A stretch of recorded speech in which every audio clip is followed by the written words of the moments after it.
नहमदुहु नुसल्लिहि अला रसूलिहिल करीम अम्मा बाद अऊज़ु बिल्लाहि मिनश शैतानिर रजीम बिस्मिल्लाहिर रहमानिर रहीम। अल्लाह पाक से ताल्लुक़ बनाना बहुत आसान है।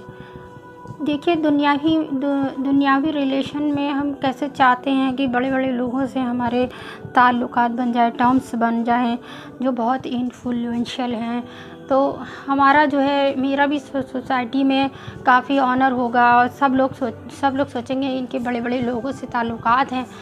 लेकिन फिर भी उनसे ताल्लुकात बनाना कितना मुश्किल होता है।